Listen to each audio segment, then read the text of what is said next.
Did your home sit on the market for weeks or even months only to not sell? If so, you're probably wondering what went wrong.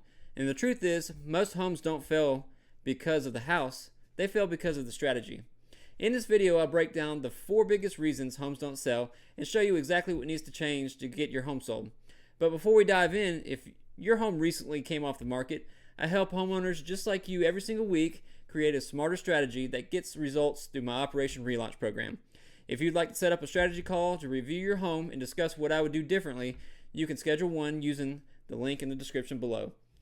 Now let's take a look at the 4 reasons your home may not have sold. Alright, so we're going to jump right in. We're going to go over the 4 reasons that your home may not have sold. Every listing, to be successful, has to have 4 things, and I go over those on the next slide. But those 4 things are fixable. Most of them are. And I look at a lot of listings. I list a lot of homes. I study expireds and canceled listings. I try to figure out why they didn't sell. There are a lot of it you could tell. There's pictures are dark. There's things that just didn't look right in the pictures.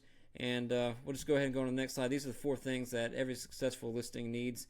And so these are things that I look at, and then I'm able to recommend fixes on them so that you can get your home sold quickly. So presentation, pricing, marketing or exposure, and then access. So presentation is all about first impressions online and then in person. So you need a agent that uses a photographer / videographer that makes an amazing presentation when it comes to pictures and videos that captures the buyer's attention first online, because 97% of all buyers start their buying process online.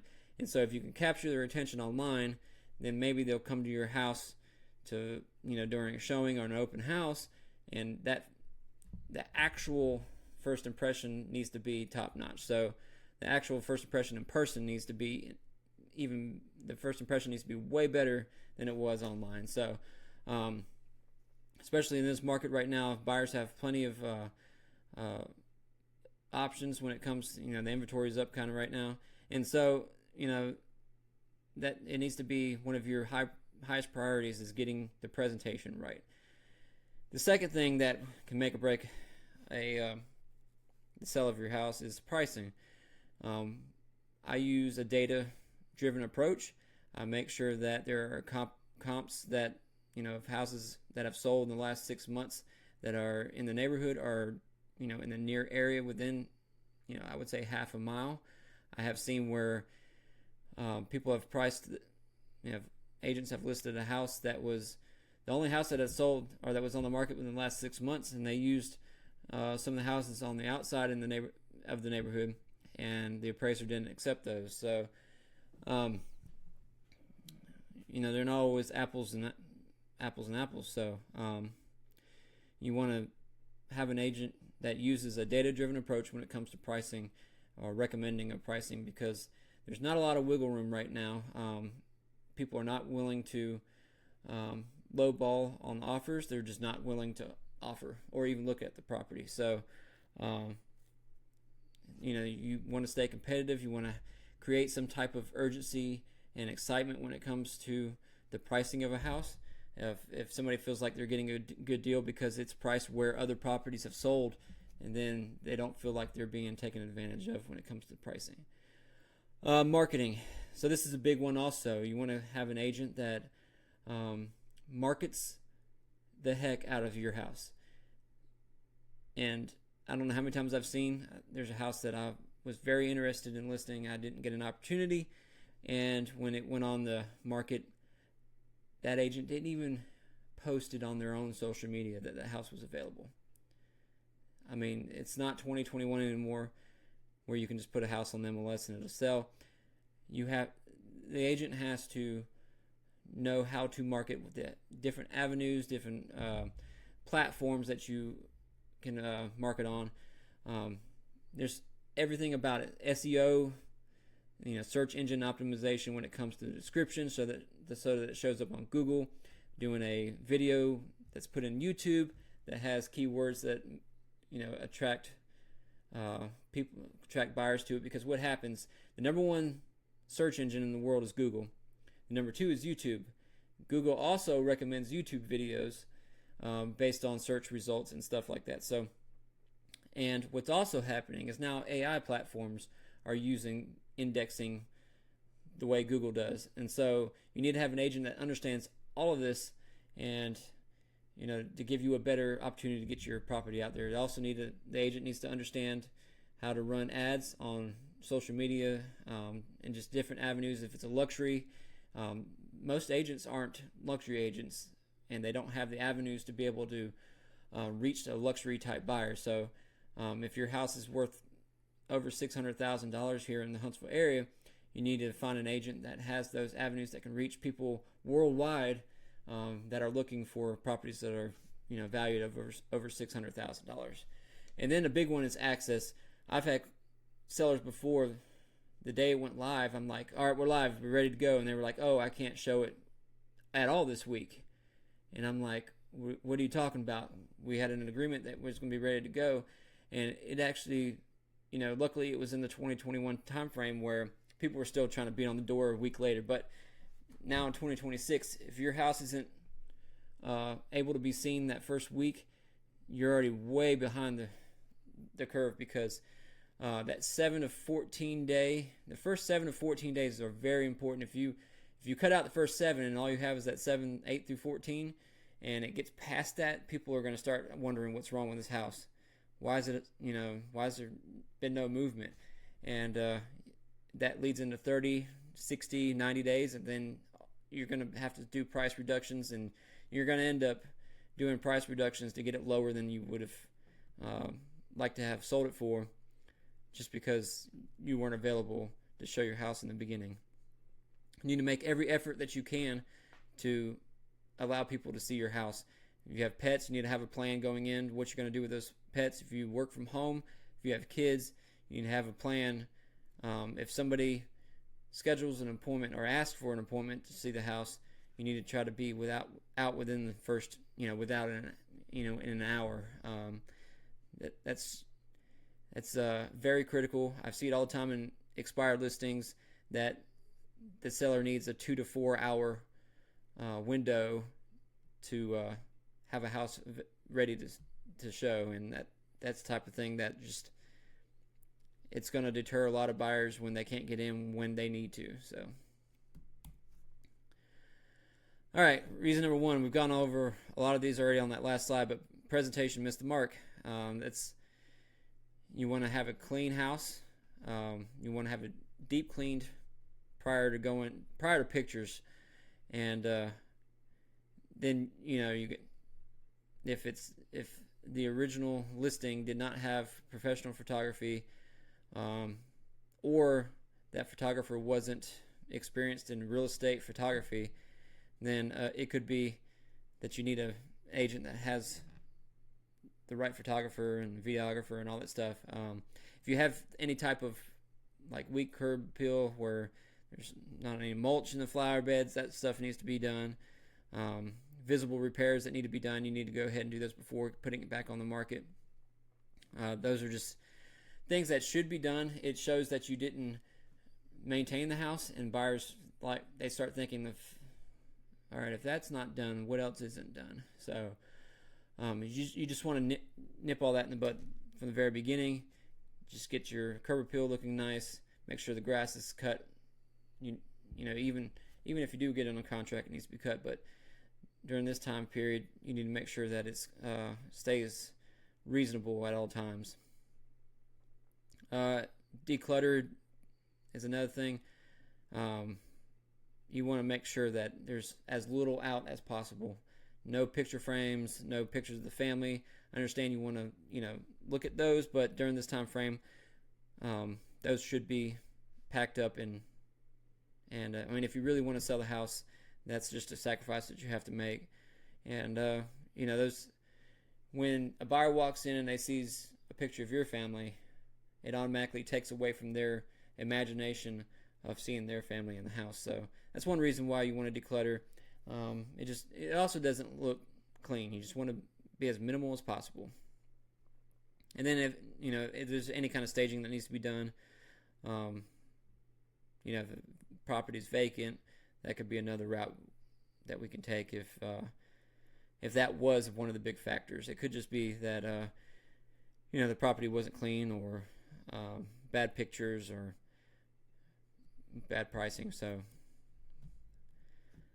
all right. Question you should always ask: would you buy your house in the current state that it's in? Does it stand out online? Is it move-in ready? And would I want to schedule a showing based on the photos, or a drive-by of the property? Those are just a question you should always ask yourself. Like, would I really want to put an offer on this property? And if not, then you've got to make the changes to that standard of where you would put in, if you were to schedule a showing for that property. All right, reason number 2, the price didn't match the market. Talked about this one. A common thing that happened back in 2021 is, somebody sold theirs at $390. I think I can get $398 on mine, or $400. And it's just not like that anymore. If something sold for $390, you probably need to put it at like $390, $500, because there's not a lot of negotiating that goes on right now. And if something sold at $390, that's probably what you say, hey, this is what we're going to sell it for. And it's the other things that are going to have to change, the contingencies and closing costs and all that would change in the offer. So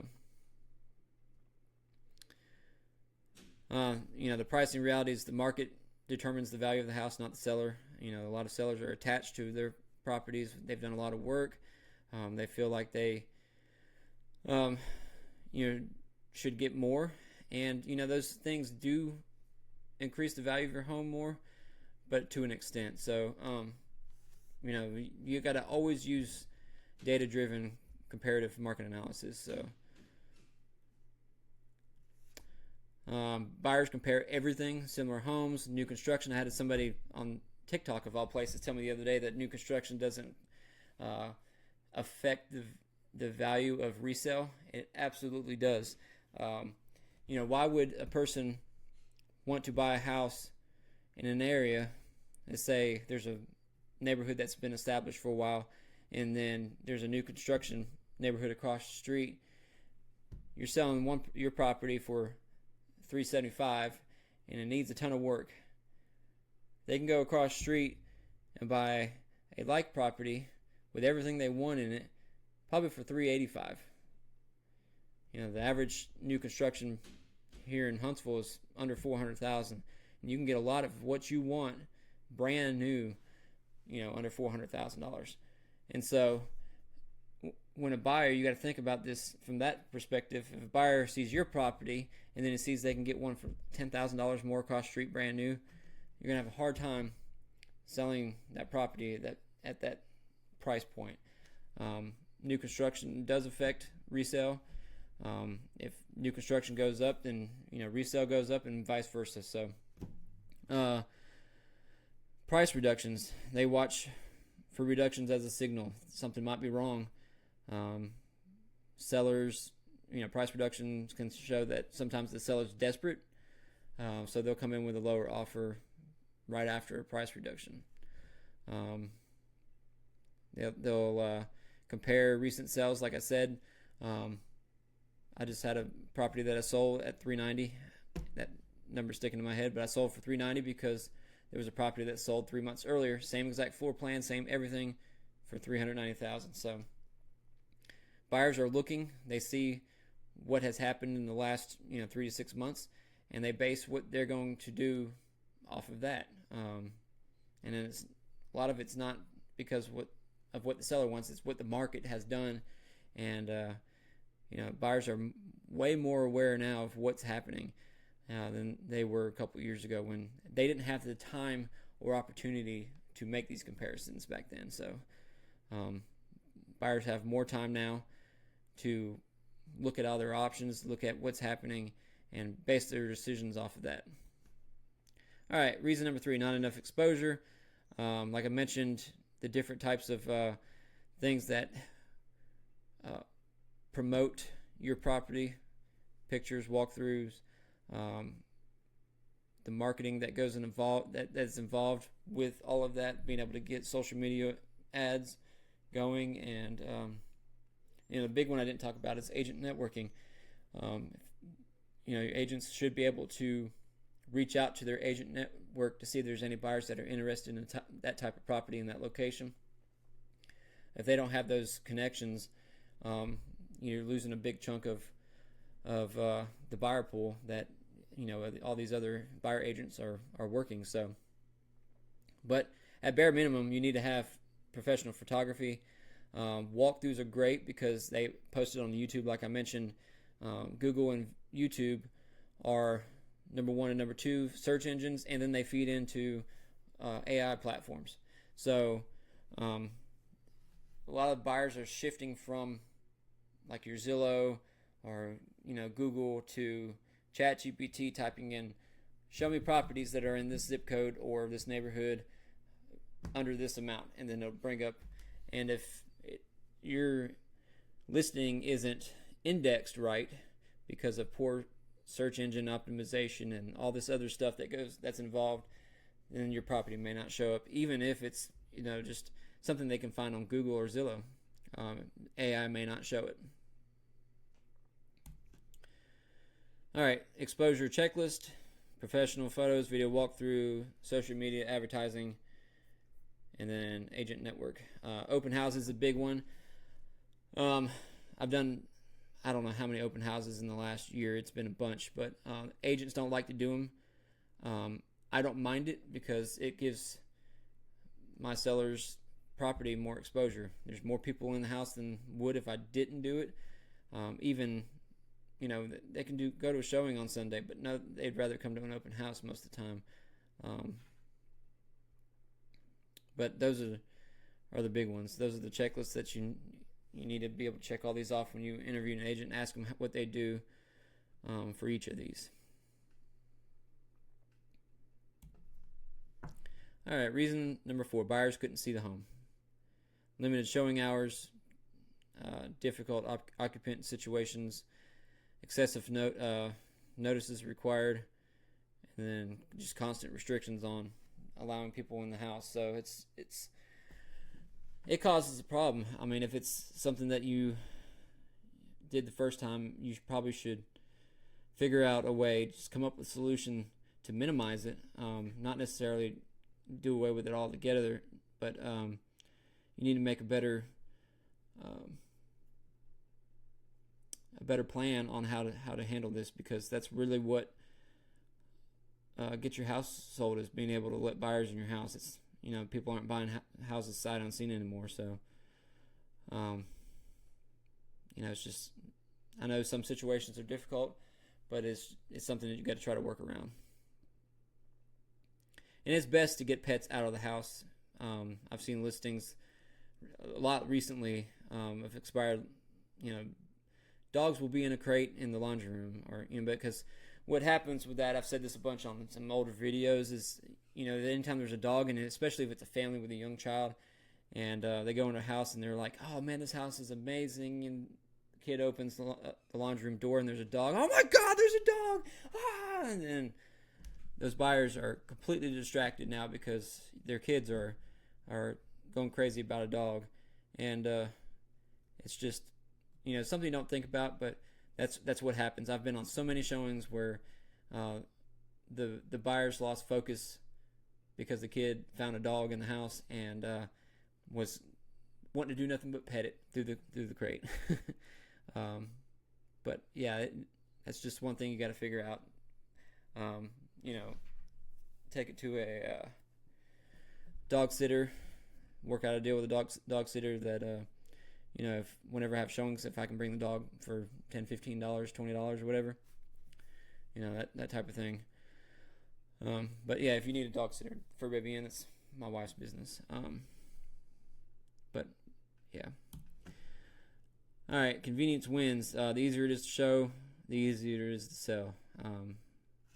If you don't make it hard on the buyer to get in the house to see it, then they're more likely to come see it and then put in an offer if it's what they like.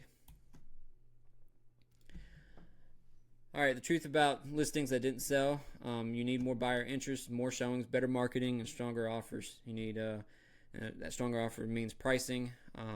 You need to offer a house's a product that is presentable and that attracts people who would move there. You also need an agent that knows how to market to a certain type of buyer, like say for a neighborhood, say if it's in Madison City, you need an agent that knows how to market to families that may want to live inside Madison city limits so they can go to the school system. Or if it's in a neighborhood with smaller houses, you need to market to first-time home buyers. So those are type of things that you got to think about. Why did I buy this house? If it's one of those reasons, you need to find an agent that knows how to market to that avatar, that audience. So all right, so my listing strategy is these 4 pillars. I talk about it in every listing appointment I have. I talk about it in any kind of listing video that I've done. These are the 4 things that I make sure to get right: presentation, pricing, marketing, and access. I walk through, this is my expectation when we go to list this house. This is what I expect from you and what you can expect from me. And then as we go through the process, update on how these are working with how we went to the market with, and then make any adjustments that need to be made based on what the market is showing. So pricing, I don't like to do, let's put it on for $10,000 more and see what it does. I like to have it pretty close to what's happening so that the buyers don't feel like there's a ton of wiggle room that they can, it's just what they come with, based on other, because a good buyer agent will show them what's sold recently, and show that the seller's not going to accept less, because it's just not one of those markets right now. All right, so time and time again, homes that didn't sell, they often, once the strategy is fixed, they go quickly. It's we correct the pricing, get the marketing right, the presentation is improved, and then exposure. I mean, that to me is the thing. Like, you've got to have an agent that really pushes the property online, and in person, in their network. It's got to be done. Final takeaways: if you strike out on any one of these or multiple of these when your property hits the market, it's going to cause it to sit there a while, and then it may go to the end of the listing agreement. So I know you've gone through this process before. I try to stay as simple. That's why I've stuck to this 4-pillar plan. Really simple, not complicated, usually gets things done better. It's easier to understand what needs to be done, and I try to keep as much off of it as the seller as possible. I only ask for things to be ready to go when we go to do pictures and when it hits the market, and then have it available when it it's live and on the MLS and everywhere else that I put it. So I will not take a listing if we can't get one of these right. I'm here to sell the house and get the job done, not make people feel good about just putting it on the market, because that usually leads to lost money on both for myself and you, the seller, and lots of disappointment and sleepless nights. So if you're ready for a different strategy, you can always schedule a free strategy call. Link is in the description. Like I said at the beginning of the video, you can also reach out. Phone number is 256-542-0226. Give me a call, shoot me a text. I'll be glad to talk to you. I can come by your house, see what I would suggest you do, to get your house ready. Even if you're not completely ready to go yet, again, I can give you pointers so that when you are ready, that you're more ready to go when it's time. So I do use a professional photographer. I have to get on their schedule. So if you're wanting to do it soon, then you'll need to talk to me soon so I get on their calendar as well. I do professional photography, videography. I do all kinds of different marketing. So if you'd like to talk to me about what I do and how I can get your house sold, then feel free to reach out. Once again, that phone number is 256-542-0226. All right, I hope you learned a lot on why your home may not have sold. And if that's the case, I've created a playlist just for you. You can click on it up here in this little box. And it is a playlist that has all kinds of videos on expired and canceled listings and why they may not have sold. And so if that's you, you can click this link to learn more. I'll see you over there.